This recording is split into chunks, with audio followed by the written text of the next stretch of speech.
Europe 1, le grand direct des médias. C'est tout comme. Jean-Marc Morandini. Allez, on va continuer à parler de tout ça dans un instant. Auparavant, Bastien Millot va s'intéresser à vous, Louis. Ah oui. Puisqu'il a décidé de Aïe, aïe, aïe. tracer votre portrait. Bonjour à tous. Eh bien, mon cher Louis, on vous retrouvera donc ce soir sur France 3 pour un nouveau numéro de votre magazine Des Racines et des Ailes. Et Jean-Marc en parlait. Cette fois, vous nous entraînez dans les entrailles du musée du Louvre. Vous nous faites même visiter les réserves sans réservation. Comme toutes les vieilles maisons, les greniers du Louvre sont pleins de toiles, mais celles-là ne sont pas d'araignées. Et je compte donc sur vous, Louis, pour aller serrer la main de ma cousine, la Vénus de Milo. Désolé, Jean-Marc, c'est ma private Joconde du jour. Louis. Puisqu'on parle de racines, il faut aller chercher les vôtres du côté du Forez, comme Julie.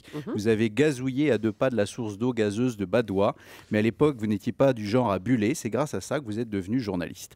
Votre passion d'enfance, c'était le foot. À l'âge où certains vont encore sur le pot, vous alliez déjà au Chaudron, le stade de l'AS Saint-Étienne, mais vous ne portiez déjà plus de l'ange quand sévissait l'ange vert.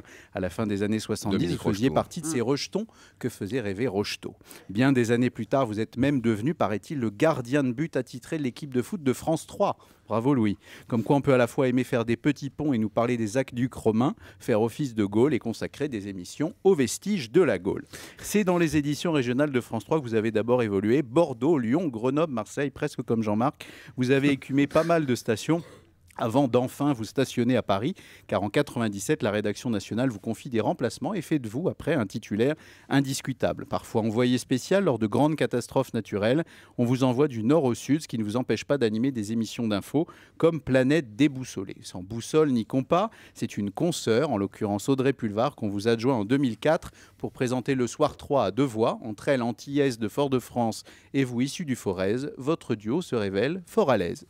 Pas mal. Et puis depuis 2005, Louis Laforge est aux commandes du magazine Des Racines et des Ailes. Et oui, Louis, vous qui étiez auparavant un homme tronc, c'est désormais à nos racines que vous vous consacrez avec zèle. On peut même dire qu'avec cette émission, vous avez vraiment trouvé votre branche, ce qui ne vous a pas empêché, il y a quelques mois, et je vois l'œil de Julie s'allumer, de pratiquer l'effeuillage sur une affiche à l'occasion du Téléthon. Suite à un pari, vous êtes en effet retrouvé torse nu aux côtés de Nagui et du directeur de France 2. Cela avait eu le don d'affoler le compteur. Pour la bonne cause. Pour la bonne cause, bien sûr. Sur France 3, désormais, le compteur, c'est vous, Louis. Grâce à cette émission, Patrick de Carolis nous avait fait aimer l'histoire.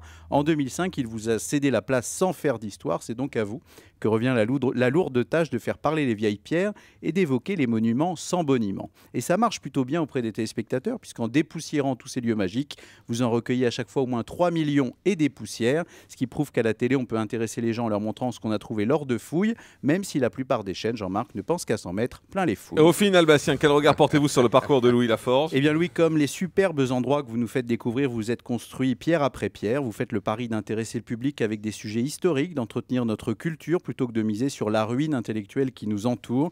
Vous connaissez votre principal défi, prouver qu'on peut être sérieux sans ennuyer. À vous de nous montrer une fois de plus ce soir qu'on peut à la fois parler de musée et s'amuser. Merci beaucoup, Bastien Millot.